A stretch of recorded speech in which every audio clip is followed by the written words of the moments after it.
أعمالنا من يهده الله فلا مضل له ومن يضلله فلا هادي له وأشهد أن لا إله إلا الله وحده لا شريك له وأشهد أن محمدًا عبده ورسوله أما بعد فأعوذ بالله من الشيطان الرجيم بسم الله الرحمن الرحيم أم يحسدون الناس على ما آتاهم الله من فضله وقال قائدنا الأعظم رسول الله صلى الله عليه وسلم إياكم والحسد فإن الحسد يأكل الحسنات كما تأكل النار الحطب أو كما قال رسول الله صلى الله عليه وسلم. درود شریف و اللهم صل على محمد وعلى آل محمد كما صليت على إبراهيم وعلى آل إبراهيم إنك حميد مجيد. اللهم بارك على محمد وعلى آل محمد كما باركت على إبراهيم وعلى آل إبراهيم إنك حميد مجيد. انتہائی واجب الاحترام مسلمانانو اور کورنو کے با حیا با پردہ ناستو تور سرو خویندو میندو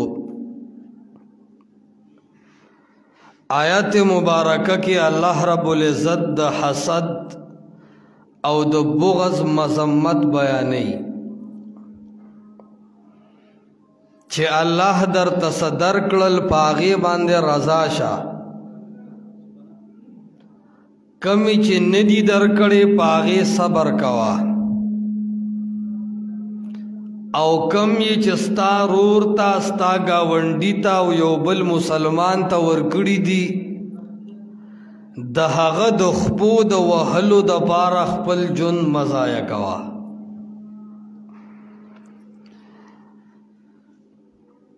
الله رب العزت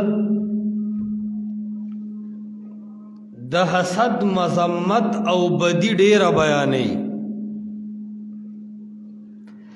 زکا دا اولنې گناہ وا چه پا آسمان کے وشوا حسد و شیطان سجدہ و نکل آدم علیہ السلام تا حسد وجوا بیا ہم دک حسد و حرس و آدم علیہ السلام تے مخی تکو او آغا منشبی بوٹی نہیں پہ خوراکو کو چی دنیا ترال القابیل اولگید حابیل اوجو ہم دق حسدو العرض حسد دیرو گناہنو جڑ او بنیاد دے نو مسلمان دے با حسد نکی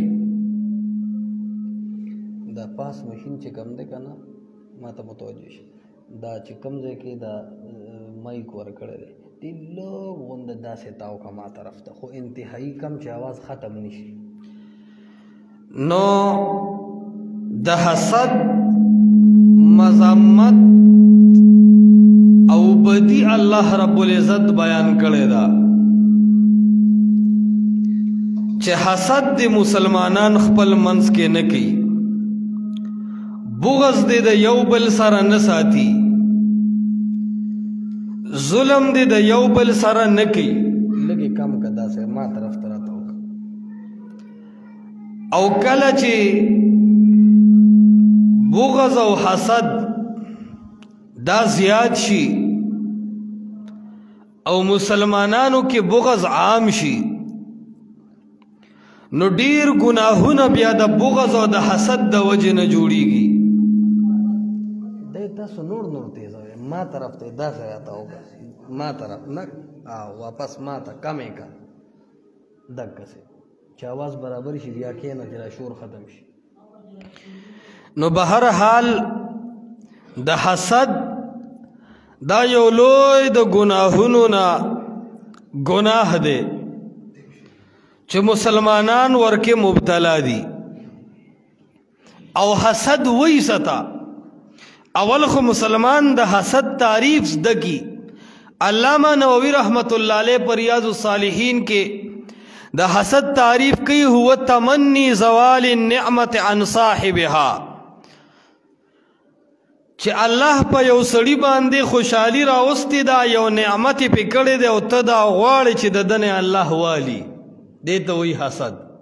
بیا وی برابر خبره ده که د دین سره متعلقی که د دنیا سره خو حسد به نه کې او د حسد نه بزان بچ کې. نن نیم مسلمانان هغه د دې حسد د لاسه په دشمنو تربګنو کې مبتلا دي. الله فرمایي ته ولې حسد کې ام يحسدون الناس على ما آتاهم الله من فضل. دا خلق په هغه څه حسد کوي د کومو نعمتونو تقسیم چې الله کړی دی. چې کله الله تقسیم کړی دی نو د حسد اجازت نشته اسلام کې. لیکن مسلمان نن په حسد کې مبتلا دی. پیغمبر پاک صلی الله علیه وسلم بار بار خپل امت د حسد نه منع کړی دی. یو ځل د الله پیغمبر راغې او صحابه کرامو ته رسول الله صلی الله علیه وسلم فرمایي ایاکم والحسد.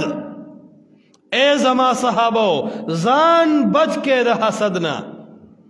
ایاک په معنی د اتق دی اتق نفسک ځان د حسد نه بچ کې. او بیا پیغمبر علیہ السلام ناشنا خبره کوي فإن الحسد یأکل الحسنات کما تأکل النار الحطب. پیغمبر علیہ السلام فرمائی حسد نیکے داسی خوری لکه وور چې لرګي خوري. تیز وور یا وچ لرګي وته وردن نکی 15 منټه پس هغه رکړي. نو پیغمبر علیہ السلام فرمائی ان الحسد یأکل الحسنات کما تأکل النار الحطب. پیغمبر علیہ السلام فرمائی حسد چې کله تا کې راغې ستا دا نیکې په داسې ختمیږي لکه تیز اور سره چې لرګي وچ ختمیږي. نو حسد دا د نیکو دشمن دی. دیو جن حسد نه انتہائی ځان ساتل پکار دی او ځان انتہائی بچکول پکار دی د حسد نه. تنبیح الغافلین کی فقیہ ابو اللیث سمرقندی رحمت اللہ علیہ ذکر کی وی معاویہ ابن سفیان خپل بچی ته نصیحت کو او ورته وی اے زما زیا د هغه سیز نه ځان بچ کا چې کله هغه تا کې راغی ستا دشمن به یا ختمیږي او یا نه ته به دننه سیزلی او ختم کړی. او ورته وی بابا جان دا څه شی دی؟ وی دا حسد دی. کله چې ستا دشمن سره ستا حسد راغی نو حسد خو خپل ځان خوړل دی که نه. هغه به ته یا تکلیف رسی او یا به نه رسی، هغه ته به یا نقصان ملاویږي او یا نه، ته به ځان د غمه وخورې. نو ورته وایي د هغه مرض نه ځان بچ کا چې ستا د دشمن د تباه کېدو نه مخکې به هغه مرض تا تباه کی. وی بچی هغه حسد دی. نو حسد نه انتهایی ځان ساتل پکار دی. او علما وی د حسد 15 سزاګانې دي. څو سزاګانې دي؟ 15. حاسد ته الله 15 سزاګانې ورکوي. یو خبره خدا ده چې محسود ته او د چا سره حسد کې، د چا سره بغض کې، هغه ته د نقصان رسیدو نه مخکې به ته په 15 څیزونو کې مبتلا شي. دا 15 سزاګانې ستا دپاره دي. یو دا چې د همیشه دپاره به په غم اخته شي. ستا چې چا سره حسد دی او بغض دی، لکه بدعتیانو د حق سره ډېر لوی بغض دی، نو ته وګوره په غټ غم اخته دي. اخوا واسکټ ته ګوري چې د سقاط ته پیسې راوړي دي که نه، دی خوا د شومې دیګ صحیح کوي، دی خوا د توحید اواز اوري نو د اټیک خطرې دي وته. نو د همیشه دپاره به د رب په غم اخته کي چې کله تا کې حسد راغی. دا لومبه امتحان او سزا ده د حسد چې تا ستا د لاسه به چې چا سره ته حسد کې هغه ته به یا تکلیف رسي او یا نه د هغې نه مخکې ستا ټول غم ستا ټول ژوند به په غم اخته شي نو د حسد نه ځان مشغول نه دي پکار چې ستا ټول ژوند په غم اخته کوي دویم نمبر داسې مصیبت کې به ته مبتلا یې چې اجر به درته نه میلاویږي کم سړی چې حسد کوي نو دی خو مصیبت کې مبتلا دی که نه خو په مصیبت الله اجر ورکوي حسد داسې مصیبت دی چې اجر هم پرې نه میلاویږي دا یې دویمه سزا ده بې اجره مصیبت به درته الله رب العالمین درته رغاړه کي دریم نمبر یو سړی به پیژنې نه حقیقت ته به نه ګوري او د یو سړي بد به بیانې د حسد د وجې نه د بغض د وجې نه به ته چې کوم دی نو څه بیانې حسد د هغه بد به د هغه بیانې نو دا هم ته په بهتان کې او په دروغو کې مبتلا شوې دا حسد دی د غیبت او د دروغو سبب وګرځېدو څلورم نمبر چې کله د حسد شروع کو نو څلورمه سزا دا ده چې همیشه به د نه رب ناراضی ځکه رب منع کړي چې حسد مکوه پیغمبر علیه السلام درته ویلي دي چې ان الحسد یاکل الحسنات کما تاکل النار الحطب حسد نیکې داسې خوري لکه اور چې لرګي خوري پیغمبر علیه السلام درته بیا هم ته مخالفت کوي نو د رب په ناراضګاه کې مبتلا یې پنځمه سزا دا ده د توفیق او د خوشحالۍ ټولې دروازې به درته الله بند کړي دا پنځه سزاګانې دا د حسد الله انسان ته ورکوي او دا پنځه هغه سزاګانې دي چې چا سره حسد کې هغه ته به یا تکلیف رسي او یا نه د هغه د تکلیف نه مخکې به دا پنځه سزاګانې الله تعالی درکوي نمبر 1 سزا همیشه به په غم کې مبتلا شي نمبر 2 بې اجره مصیبتونو کې به د الله ونخلی نمبر 3 بې ځایه به د خلکو بدې بیانې د کمال سړی به یو ته به غیبتونه کې د کمال سړی به یو ته به بد وی څلورم د رب په ناراضتیا کې به مبتلا شي رب به همیشه ستا نه خپي ځکه چې ته به د هغه په مخالفت نښتي پنځم نمبر د توفیق او د خوشحالۍ دروازې به د رب العالمین بند کړي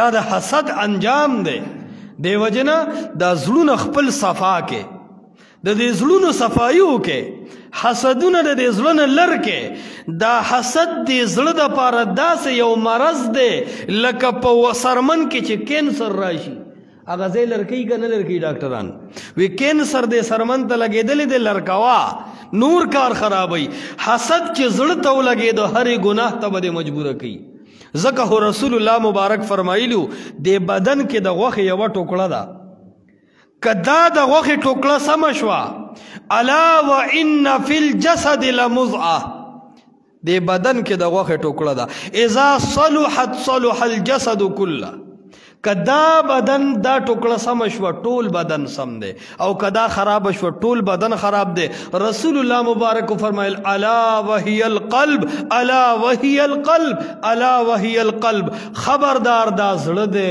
دا زړه دی دا زړه دی نو دې زړه کې حسد لازم ورکوه دا زړه د حسد نه پاک کا په مخ کې به د الله رڼا پیدا کی دا زړه د حسد نه پاک کا د ژوند په مزه به پوه شي دا زړه د حسد نه پاک کا لږ خوشحالۍ باندې به پوه شي والله د حسد د وجې نه د الله د هزارو نعمتونو نه نن مونږ ناشکره یو او چې کوم دی نو بې خبره یو حسد دی او دومره عام شوی دی په صف کې 2 کسان ولاړ دي خو د دواړو ولاړ الله ته دي امام پسې ولاړ دي خو هر یو د بل خلاف سوچونه کوي چې زه به دې څنګه وام دی وایي زه به دې څنګه وام حسدونه عام شوي دي کور کې ښځه او خاوند په منځ کې هم بغض او حسد عام شوی دی ښځه دا د خاوند کمال نه مني خاوند کې که الله سه کمال عیښې دی دی په خپله ښځه خرچه کوي او دارنګې پیسې پې لګوي دارو درملي کوي د بچو خیال ساتي ښځې ناشکره شوي دي د خاوند مقام نه مني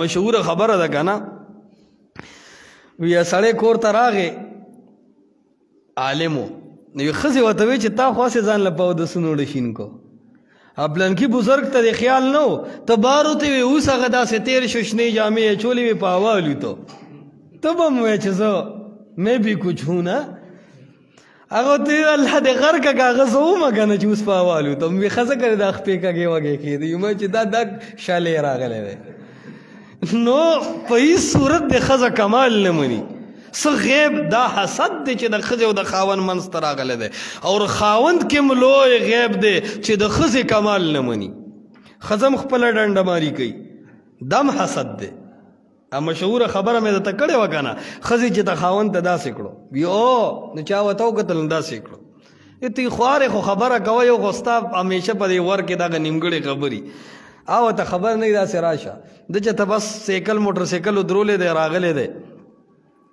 نو چې راغې نو هغه ته وي وایه نو داسې که چې کښېنه خو په خوله نه په ګوته یې ورته وي کښېنه کښېناست وي خبره کوه ناوخته دی وي ځه ته دې څه مطلب وی هسې د دې ګوتې زور مې کتو چې زما دې ګوته کې څومره زور دی خو چې ته مې د هغه ځای نه راوستې او دلته مې کېناستې پته لګي دې ګوته کې مې ډېر زور دی نو کله چې ښځه خاوند ته زور ښي او خاوند ښځې ته زور ښي دا د بغض او د حسد سبب وګرځي ځکه خو رسول الله مبارک فرمایي چې ایاکم والحسد ای زما امتیانو ځان د حسد نه داسې بچ کې لکه د زمري نه چې ځان بچ ساتي اور الله چې په ښځه کې کمال یې د سړی نه مني ښځه دې خدمت کوي ښځه دې مېلمنو ته روټۍ پخوي ښځه دې په یخنۍ کې ستا جامې وینځي ته چې بیمار شي ستا ګندګي هم ستا دا ښځه چې کوم دی نو هغه پاکوي نو الله دا ښځه تاله نعمت درکړی دی نو ای خاونده ته ښځې سره بغض مه کوه حسد مه کوه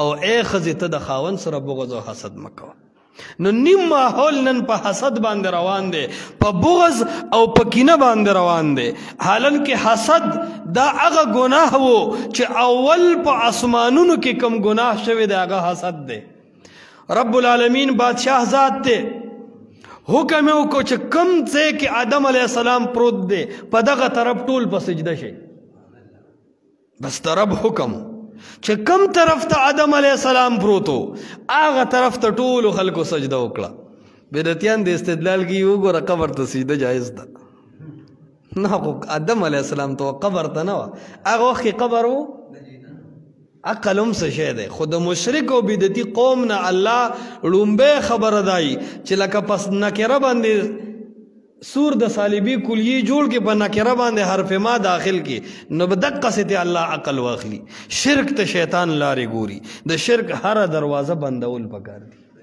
ځکه شرک داسې بیماری ده چې حد نشته شیخ الاسلام ابن تیمیه رحمت الله علیه باندې به یو سړي ډېره خرچه کوله خیال به یې وله ساتو چا ورته ووایي تا دې کې څه موندي دي ده خو ټول علاقه په شر او فساد په مخ اخیستی خو چې ګورې دی او مولان دی او جنګ دی ده خو مونږ چې د بل کار ونه لیدو دلته ټول خلک په دې یو سقاط باندې شریکو خو چې دی راغی دا شی ختم کو هغه وایي ده کې کمال دا دی ده سره مې په بل څه مینه نه ده چې دی مالدار دی ده کې کم ده سره مې مینه په دې ده چې دی د شرک هره دروازه بندوي دا مې ده سره مینه ده بهرحال نو لومبی ګناه چې په اسمان کې شوی دی هغه د حسد د وجې شوی دی د څه د وجې شوی دی د حسد د وجې رب العالمین ټولو فرشتو ته ووایي چې کم طرف ته د آدم علیه السلام پروت دی دې طرف ته ټولې فرشتې سجده وکړي ټول سجده وکړي اسجدوا لآدم ټول آدم ته په سجده شي ټول په سجده شو خو شیطان چې ده ته وکتل که نه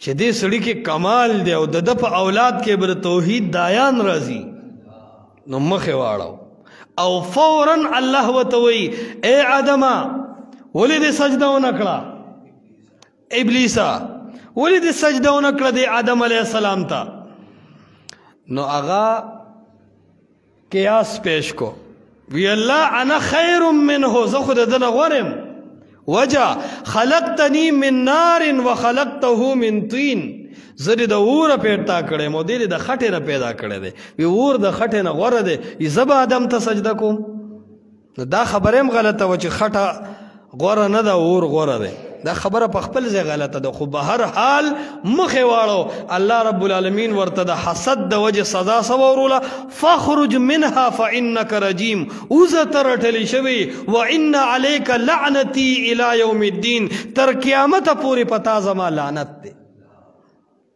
لومبی ګناه څه وشو په اسمانونو کې حسد چاو کو شیطان کړی دی.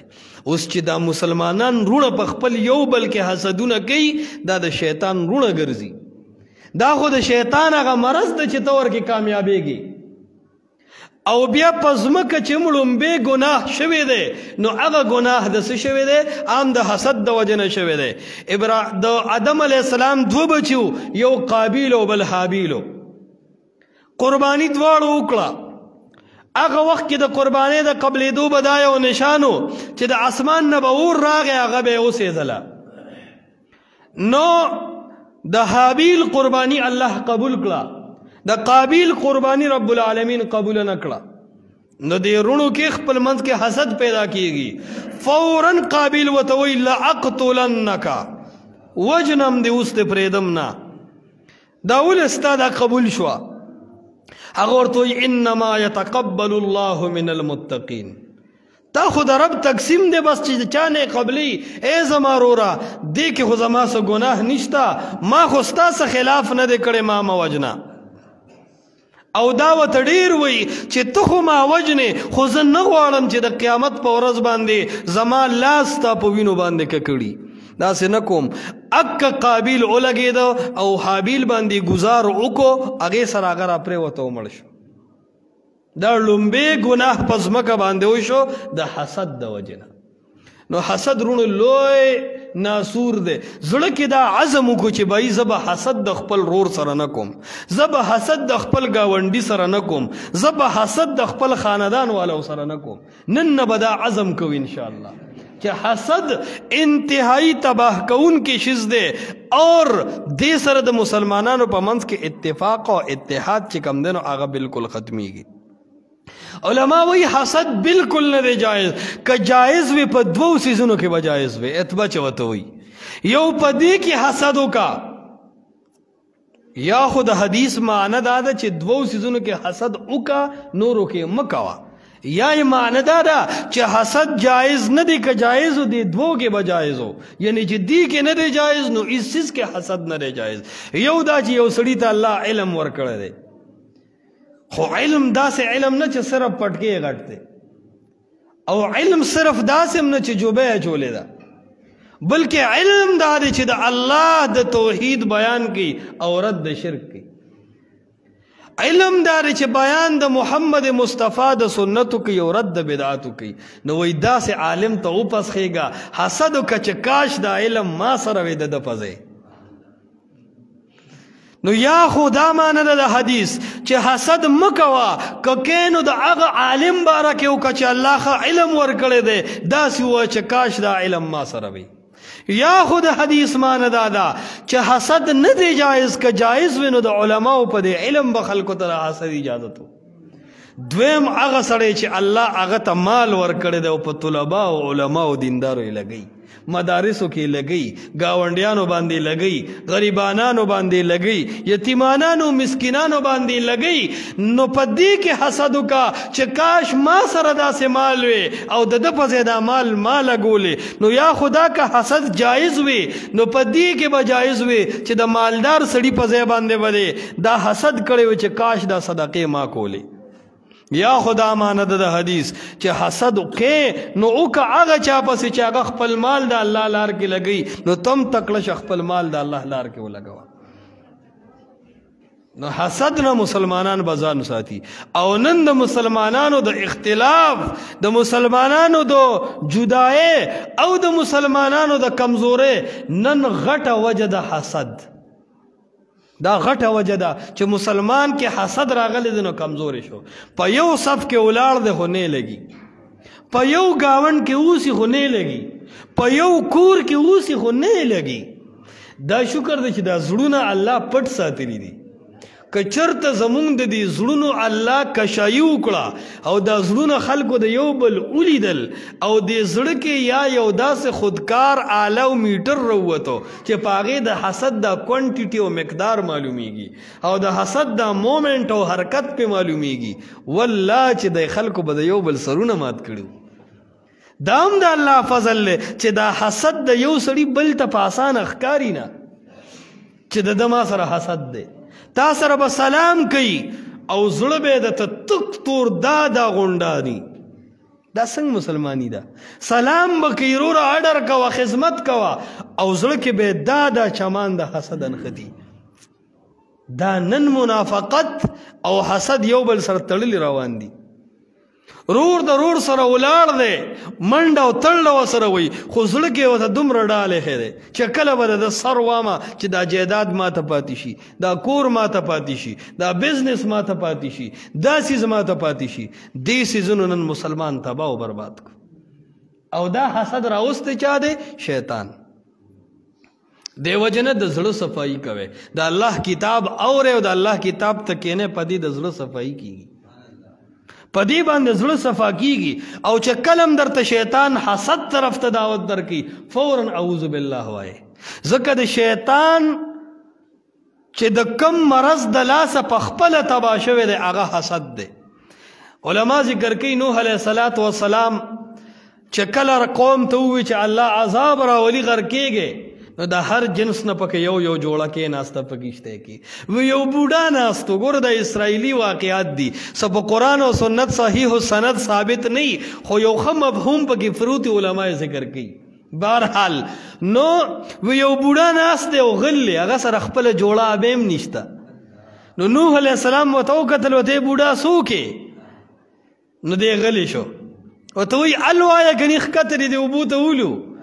هغه وایي چې زه خو شیطان یم نن بچ کېدل غواړم. هغه وایي نن خو الله ستاسو باندې د دنیا د ورانولو ستاسو د غرقولو اراده کړې ده. خو دې خبرو کې ورته هغه قوم وایي مونږ ته وښیه ته خلک په څو څیزونو هلاک کې، بس دا راته وښیه. وی کب دا درته ووایم بیا مې پرېږدی وي او بیا درته څه نه وایو. وی دوه څیزونه دي چې په هغې زه هم هلاک شوم او خلک مې هم هلاک کړل. وی څه دي؟ وی یو حسد دی او بل حرص دی. وی څنګه؟ وی په حسد مې ځان هلاک کو.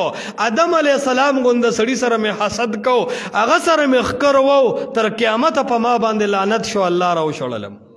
وی په حسد مې ځان تباه کو. وی په حرص بل تباه کوم. وی هغه څنګه؟ وی آدم علیه السلام ته د دنیا نعمتونه کولاو، هر قسمه فراخي ورته ده، خو ما ورته قسم وخوړ چې دغې بوټي نه د خوراک وکړو نو همیشه به په دې نعمتونو کې وي چې هغه دا بوټي خولې ته وړلو. وی الله ورته وی چې ګټ آوټ. نو وی په حسد مې ځان تباه کو، په حرص مې ستاسو بابای آدم تباه کو. نو آخو د رب العالمین یو حکم هو عرض دا دی چې حسد او حرص نن دې څیزونو مسلمان تباه او برباد کو. او چې بچا کې څه کمال دی نو بس بل سړی مري چې ده کې ولې دا کمال دی. او حسدګر څه دی؟ حسدګر د الله نه سوال کولو ته نه سمیږي ښه چې ای الله په ما دا انعام وکړي. ولې؟ هغه ځان ته خیال نه دی، هغه د حاجي صاحب سپینه ټوپۍ نه برداشت کوي، هغه د لالاجي تور واسکټ نه برداشت کوي، هغه د سیټ صاحب ګړی نه برداشت کوي، هغه د ګاونډي گاډی او موټر نه برداشت کوي، هغه د رور موټر سیکل نه برداشت کوي. ځان ته د حسدګر خیال نه، همیشه په بل کې نظر چې دله به څنګه پیوام. علما سي یو ذوقي طور یو خبره کوي د شیطان یو ځل فرعون ته ور وړاوه. دا چرسیان کې خیال یو بل ډېر ښه پیژني. شیطان دم پته و چې زما پکې یو ګوټ کې ملګری شته فرعون. ولې ورته وډبو چا ورته رابار شو ورته وایي یو داسې لاټوره ته نه خیمه چې زما استانه هم یو دوه ګوتې په بره دی. او یاره زما استانه به لوی ظالم او لوی مرتد او لوی بېدینه څوک یې. هغه وایي زه درته خیم که نه. وي راځه.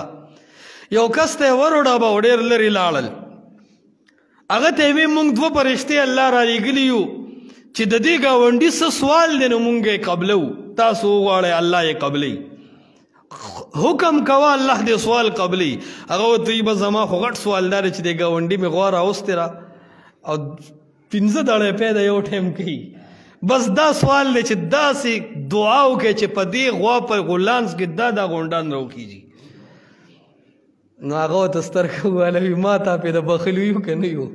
فرعون او ابلیس وایي یاره ویه کېږو که چې مونږ پې د بخلو یو. ورته وایي د بلې غاړې به راته وشو که نه، الله نه به سوال وکړو تاله به داسې غوا درکړي. هغه وایي زه دې د لوږې مړ شم خو چې دې ته بېغمه کړم. دا د حسد انجام دی. نو اوس پې سوچ کوه حسد دومره عظیم ګناه دی، دومره لوی ګناه دی چې دی به تا خوري.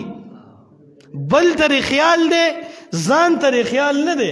همیشه د بل د وهلو کوشش به کوې، د ځان د کامیابۍ کوشش به ونه کړي. ټول عمر به وایي چې ګاونډي له خپې وام، رور له خپې وام، تره له خپې وام، کاکا له خپې وام، مالدار صاحب له خپې وام، حق پرست له خپې وام. په دې خپې کې به د خپلې خپې لاړې شي. حسد عظیم ګناه دی رونو. دا زړونه پاکول پکار دي چې د حسدونو نه او د تربکنو نه ځان بالکل بچ کو. علماو یو واقعه ډېره د عبرت لیکلې ده. وی په یو کلي کې یو زمیندارو د هغه ډېر غټ غټ کدوان شي. کالو خان کدوان هم لیدلي که نه؟ غټ غټ کدوان شي. نو د غریب سړي تحفه به صحیح، خو بس دا زمیندار چې کدوان وشو که نه یاره ډېر خوشحال. هغه وایي چې د ځای کې کوم بادشاه دی هغه له تحفه کې دا کدو وړم. بس روره ګاډي را ډکه کړې ده او کدوانې په مخه کړي دي. چېرته روانې؟ یاره بس زما په وس کې دا د بادشاه لی وړم. چې ور یې وټکو بادشاه ګیټ کولاو کو. داسې دي زمیندار صاحب، یاره جي بس زما خو خفه نه شي، دا مې د سود کدوان شي و ښې دانې مې وکتې تاله مې راوړې، بس ته امندار یې دیندار یې تا کې کمال دی، بس خوښ مې دا مې سود و تاله مې درکو. بادشاه ګوره درون سړی په درون کار پوهېږي. سپک سړي ته درون کارو که هغه د نه سړي بچې پوهېږي نه. او چې کله سړی درون دی هغه په لږ څه باندې پوهېږي چې بس میروس په خپل وس پړ دی. نو هغه ډېر خوشحاله شو، حکم یې وکړو وایي دا کدوان وتلی او چې څومره د دې وزن دی دلې سره زر ورکړي. یاره چې سړي ګاډي د کدوانو ډکه کړې وه واپسۍ کې سره زر رالی او د کلي او د خلکو ولیدو که نه. یاره خو چې په دې ګوتې چکونه لګول چې دا څه د بلا بچې دی، وړې کدوانو راوړل سره زر سپین زر. نو هغه قوم وی چې دا خو هم داسې بادشاه دی چې کدوانو په بدله کې سره زر ورکوي چې د سرو زرو بدله کې وسه ورکوي. نو چا کړی چې کور کې څومره کالي و بادشاه لی تحفه کې هغه وړو. هغه چې وکتل هغه وی تاسو له به زه هغه څیز در کوم چې د ټولو نه زیات پې زما زړه خوشحاله شوي. او ما له هغه ورځ یو زمیندار کدوان راوړي دي زما پې د زړه خوشحاله شوی دی. بس اوږې کې وروره بس هغه هر چاته یو یو کدو په اوږه کو. نو چې سره زر پرېږدي او کدو دې را په مخه کړي نو هسې ښځه به دله په سمسې دا بانټ وایي که نه به یې وایي چې تا خدای وړون که نه ته په دې نه پوهېدې چې ته د کوره سره زر وړې کدو ما پسې راوړې. نو دا د حسد انجام شو. نو د حسد انجام شو. دا کار سره چې ته اوس د زمیندار سره ښکر وی. عرض مې دا کو چې حسد کوونکې سړی همیشه ځان له مخپې وی، ځان هم تباه کوي. انصاف دا دی چې چا له رب العالمین کم نعمت ورکړی دی، کم پہ رب العالمین فرزونه کړی دا، کم پہ رب العالمین یو نعمت کړی دی، پکار دا دی چې په هغه نعمت ته خوشحاله شي چې شکر دې زما دا ګاونډی مالدار دی، شکر دې زما دا رور مالدار دی، شکر دې زما دا خور مالدار ده، شکر دې زما دا رور او بایی دوست مالدار دی. که غریب وي نو غم به زما په سر و، که غریب وي سوال به کو غم زما په سر و، شرم زما په سر و. شکر دې زه کمزور یم دی خو مالدار دی، ایمرجنسي کې خو به د قرض پیسې راوالم که نه. نو چې حسد کې خوشحالي ولې نه کوي؟ خو شیطان د خوشحالۍ ته نه پرېږدي، حسد ته دې پرېږدي. دا سلطان محمود غزنوي نوم به مو اورېدلي دي سکول دی کتابونو کې. دا ډېر لوی بادشاه و، د سره یو غلام ایاز نوم و. نو هغه ایاز چې کوم دی، ایاز یو بادشاه هم تیر شوی دی، یو ایاز د ده غلام و. نو چې ایاز چې و نو د هغه یو الماري وه، د ورځې به یو ځل کولاول او ډېر نیغ نیغ به هغه المارۍ ته کتل، بیا به یې زر جرنده کړه هغه چابیانې به یې ځان سره کېښودې. د نورو نوکرانو چې کتل نو هغې وی چې یاره دې المارۍ کې څه شی دی چې دې دا چابي سنبال کړي او ځان سره یې کېږدي. ډیر زیات په دې حسد کیو. آخر کې بادشاہ ته په دروغ وی سلطان محمود غزنوي صاحب ته خو خبر نه ستا چې څومره هیرې او جواهرات دي دا ایاز یې پټوي او د المارۍ کې جرنده کوي، د ورځې ورته ګوري مو چابي چاله نه ورکوي. سلطان محمود غزنوي ډېر غوسه شو او خفه شو چې په ایاز خو زما ډېر احسانات دي، دې څنګه زما نه غلا کوي. بس حاسدین یې هم راوغوښتل، ایاز ته آواز وکړي دی خو راشه چې راغی وي جي وایې وي چابي راکوه. هغه فوراً چابي کېښوده. قوم ته وی راځه را پسې نوکرانو ته وی چې محمود غزنوي لاړو ورې کولاو کو نو هغې کې بوټانو زاړه کمیسو پرتوګو او صادرو چې ویې کتل ایاز ته روزانه دا کولاوې او ته وی او جي وایي دې ته ته ګورې وي او وي د دې دپاره تا دا چابي محفوظ کړی ده وي او ټول حاسدین داسې شرمنده شو چې دې کې خو هېڅ ورته وایي ایازه کمال څه دی چې دا رجرنده کړي دي. وایي جي کمال دا دی چې په دې ما ته خپله ماضي یادېږي، تېره زمانه یادېږي. زه چې کله نوکر وم او ستا ځای ته رالم نو زما دا زاړه بوټانو زه چې کله تاله راتلم زما دا زړې جامې وې، زه چې تاله راتلم زما دا زوړ څادر و. نو بادشاه اوس د دنیا نعمتونه دي، ما کې چې غرور راشي زه در ورکولاو کم چې ته خو دغه سړی وې که نه. بادشاه وی یو طرف ته سونه کې او بل طرف ته ایاز کې او سونې سره وتلی، دا خو دومره د کار سړی دی چې زما احسانات یاد ساتي، دی به د رب څومره وفاداري، دی زما د احساناتو دومره تابعدار دی، کمال دی چې دا به د رب څومره وفاداري. وتلی دی سونې سره، کال کې به یو ځل بادشاه زکات ایستو، ایاز به یو طرف ته سونې سره به تلو، هغه سونه به چې کوم دی ایاز د ورکوله. محمود غزنوي چې وفات شو ایاز په سلطنت په سیټ کېناستو، حاسدین الله وشرمول. نو اے حسد کوونکي تا ته څه میلاویږي چې ته د رور خپې وې؟ اے حسد کوونکي تا ته څه میلاویږي چې ته د ګاونډي خپې وې، ته د رشته دار خپې وې؟ د الله نه رضا شه او چا باندې چې الله رب العالمین انعام کړی دی، الله رب العالمین پې مینه کړې ده، پکار دا دی چې باغې ته خوشحاله شو. دا خیالونه کې چې مونږ یې ټارګټ کړي یو، علماو کې چې کم حسد دی د عوام به پې وبخي، ځان تم کله کله کیمره مخامخ کول پکاري. صرف چې کم عالم صرف عوامو ته لګیایي که نه د ده زړه سختیږي، د ده د زړه نه د رب یره وځي. عالمانو کې هم ډېر لوی حسد دی، د عوامو نه ورکې زیات دی. شیطان سره وي دا ګناهونه و، نو غیبت چې کم دی نو په ګوتی کې بند و، ته وی د دې ګاک شته، سړی وي دا د دنیا ښځې چې دي که نه دا غیبت د دې ګاک دی که نه. او ښه بیا ورسره په بله ګوتی کې قسمونه و، هغه ته وی د قسمونو دپاره هم څوک ګاک میلاویږي، دا ګناهونه څوک کوي؟ یا وایي دا تجارتګر نه دي، تاجران دکانداران یو مړه ته وي اډې بازار ته لړ شه، ته ناشنا طریقو سره په یو ټکي به 100 قسم وخوري. هغه ورځ هسې چې ته یو مولا قسمونه ډېر خوړل، نو چا ولا قسمونه په موبایل کې راجمع کړه، خو حرامي دور د ډېر احتیاط به کوې. بهرحال نو هغه وایي چې د قسمونو بلا خلق دی. بیا چې کم دی نو شرکیات او بدعتو سره وی د دې هم ګاک شته، یا سړی وي د بوډاګانو بوډېګانې. هغه کم شاعر دا وي که چېرې شرک بدعت ختمول غاړې ای ملک الموته، دا زاړه زاړه تلر کسوانان پرېږده. نو خو مطلب دا دی هغه وی چې د دې هم ډېر لوی ګاک د شرکیات او بدعت هم بلا شي دي. بیا ورسره چې کم دی دا حسدونه وي، دا غوړو سیوا کېږي نه، ولي دا ټول مولانو له دا پکار دي. بغض او حسد علماو کې ډېر دی. نو الله دې مونږ کې بغض او حسد نه پیدا کړي، او چا کې چې د حق مقابله کې بغض او حسد پیدا دی مونږ وایو الله دې د هغې د زړه اصلاح وکړي. ځکه والله العظیم زه په دې خبره 100% مطمئن یم د الله په فضل او د رب دربار کې هم دا خبره کولی شم چې مونږ سره د چا هم اختلاف د دوه وجې دي. یا به د دې سړي تحقیق کمزوري وي، مطالعه به نه وي، علم به کم وي، خبر به نه وي، نو زمونږ به یو سړی خلافي، یا به بالکل بغض او حسد په مخ اخستی.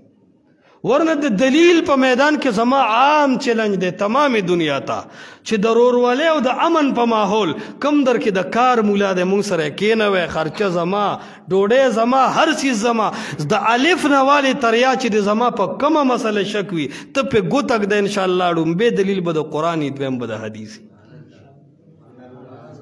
او دا ذمہداري دی مونږ له څوک هم راکړي چې جی مونږ به قرآن او حدیث وایو، مونږ سره کېنه، مونږ سره هر ټیم کېنو. جنگ ته ضرورت نه، جګړو ته ضرورت. عوام چې خپلې جګړې وکړي نو مولانې روغه کوي که نه کوي؟ نو چې د مولانو جنگ شي د دې روغه به څوک کوي؟